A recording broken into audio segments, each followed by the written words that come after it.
गांव में एक छोटा सा परिवार रहता था। उस परिवार में मनोहर, उसकी पत्नी जानकी और उनका बेटा राजू रहते थे।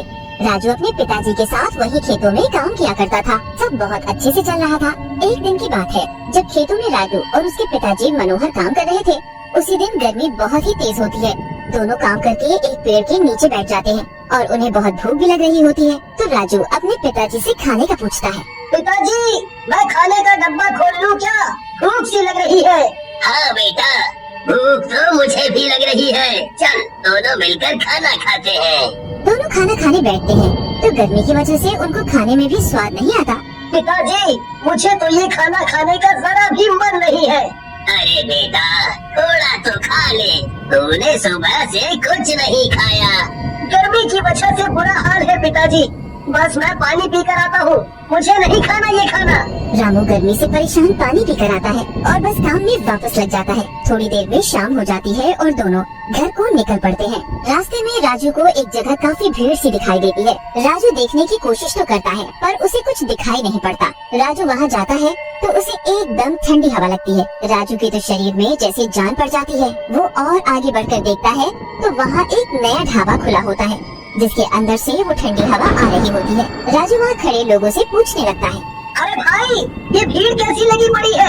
जरा मुझे अंदर तो जाने दो। अरे भैया, कहाँ चले जा रहे हो? दिखता नहीं लाइन लगी हुई है। पीछे लगो लाइन में। अगर एसी में बैठकर खाना खाना है तो। एसी में? हाँ भाई, ये एसी ढाबा है। अंदर पहले ही काफी लोग बैठे हैं। जब वो खाना खा लेंगे तब जाकर हमारा नंबर आएगा। फिर हम भी ठंडी एसी की हवा में खाना खाएंगे। पर ये तो बहुत महंगा खाना होगा ना? अरे कुछ महंगा नहीं है, बल्कि इतना सस्ता खाना है कि घर से भी सस्ता। मैं तो बोलता हूँ तुम भी रोज आकर खाना खाया करो। राजू तो ये सुनकर बड़ा खुश सा हो जाता है और लाइन में लग जाता है। अब वो सुबह से भूखा भी होता है तो उससे बिल्कुल सब्र नहीं हो रहा होता। अंदर जाते ही सबके चेहरे पर एक अलग ही खुशी होती है। उनके पसीने तो मानो झट से सूख जाते हैं और बस चारों तरफ ठंडी ठंडी हवा। अरे भाई, ये एसी तो बड़ी ही कमाल की चीज है। और ये यहाँ इस छोटे से गांव में एसी ढाबा खोला किसने है? एक औरत ने खोला है। देखना, अभी आएगी वो खाना लेकर। हरिया इतना बोलता ही है कि तभी सामने से एक सुंदर सी औरत हाथों में ढेर सारी थालियाँ खाने से भरकर ला रही होती है। अरे जल्दी जल्दी खाना खाओ, एसी की ठंडी ठंडी हवा में गर्मा गर्म खाना खाओ। आओ आओ, जल्दी जल्दी आओ और भर पेट खाना खाओ। पेट भर कर खाओ और पैसे की जरा भी चिंता मत करो, क्योंकि यहाँ 5 रुपए में भर पेट खाना मिलेगा। हरी और बाकी लोग पेट भरकर खाना खाते हैं। हरिया के पिताजी उसका घर पर अभी तक इंतजार कर रहे होते हैं कि हरिया कहाँ रह गया। कि तभी हरिया एकदम खुश और हंसता हुआ घर में आता है। अरे तू कहाँ रह गया था? मैं कब से तेरा इंतजार कर रहा हूँ। अरे पिताजी, वो रास्ते में भीड़ लगी थी ना, वो एक औरत ने हमारे गांव में एसी ढाबा खोला है और बस 5 रुपए में वहाँ जितना मर्जी खाना खाओ। अरे मैं खुद खा कर आ रहा हूँ और इतना स्वाद खाना कि मैं आपको क्या बताऊँ। मन कर रहा था कि बस खाता जाऊँ। बल्कि अब आप कल से हमें खाना बांध कर मत देना। मैं और पिताजी दोनों वहीं ढाबे पर जाकर खाना खाया करेंगे।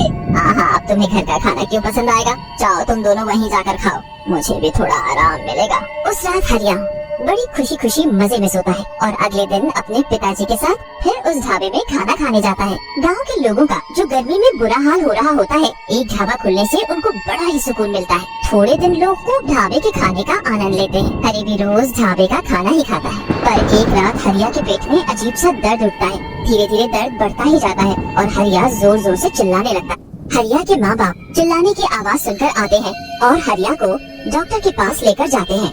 डॉक्टर के पास पहले ही पेट दर्द वालों की लंबी लाइन लगी होती है। लोग दर्द में तड़प रहे होते हैं और मरीजों की संख्या बढ़ती ही जा रही होती है। किसी को कुछ समझ नहीं आ रहा होता कि ये अजीब सा दर्द किस वजह से है। पर इस दर्द के बारे में बस एक को ही पता है और वो है चंपा, एसी ढाबा चलाने वाली औरत नहीं बल्कि एक खूंखार चुड़ैल। मेरी तरकीब काम कर रही है।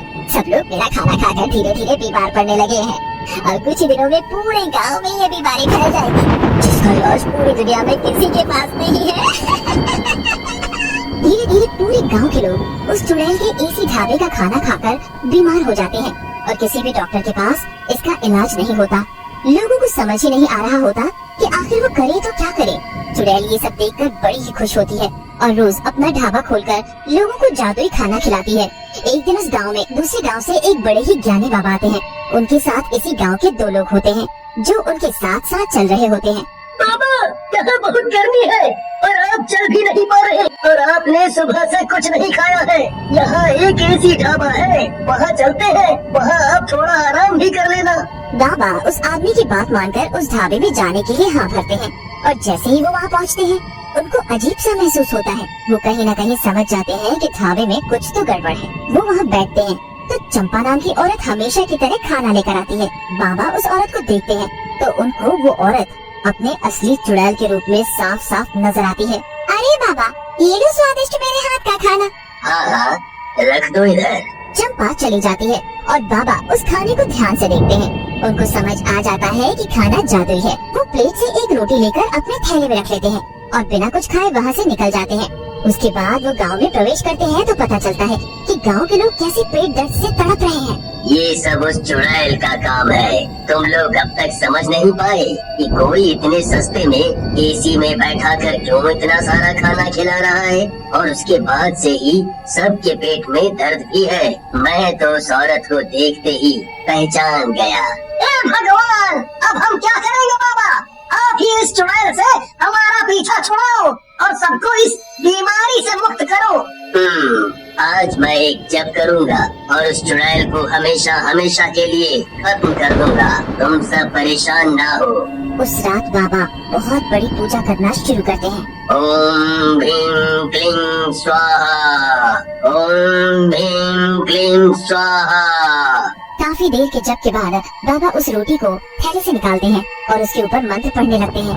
मंत्र पढ़ते ही उस रोटी को हवन में डाल देते हैं और ऐसा करते ही उधर चुड़ैल के एसी में आग लग जाती है। आग आग, ये कैसे हो गया? नहीं नहीं, ये नहीं हो सकता। ये एसी तो खराब हो ही नहीं सकता था। आग देखकर गांव वाले ढाबे के आसपास जाकर खड़े हो जाते हैं और चुड़ैल अपने असली रूप में बाहर आकर चिल्ला रही होती है। मैं अपना एसी ऐसे बर्बाद नहीं होने दूंगी। मुझे जो करना है वो मैं पूरा करके रहूंगी। खबरदार जो कोई मेरे पास भी आया सबको मार डालूंगी मैं। इतने में बाबा वहाँ आ जाते हैं। डरो मत गाँव वालों, इस चुड़ैल का जादू बस ढाबे के अंदर चल सकता है, बाहर हमारा कुछ नहीं कर सकती, और इसका ढाबा तो जलकर अभी ढेर हो जाएगा। अरे मारो इस चुड़ैल को पत्थर। गांव वाले पत्थर उठा लेते हैं और उस चुड़ैल को मारना शुरू कर देते हैं। मत मारो मत मारो, मैं वरना किसी को नहीं छोड़ूंगी। गांव वाले बिल्कुल भी नहीं रुकते और लगातार उस चुड़ैल को पत्थर से मारते रहते हैं। चुड़ैल अपने आप को बचाती रहती है पर इतने लोगों में कुछ नहीं कर पाती। वो जमीन पर गिर जाती है और उसकी आंखें बंद होने लगती है। तुमने मेरे साथ अच्छा नहीं किया। इतना कहते ही चुड़ैल मर जाती है और राख में बदल जाती है। उसके राख बनते ही सभी बीमार लोग एकदम ठीक हो जाते हैं। पूरे गांव में फिर से खुशहाली आ जाती है। उसके अगले दिन ही गांव में बारिश होती है और लोगों को गर्मी से भी राहत मिल जाती है।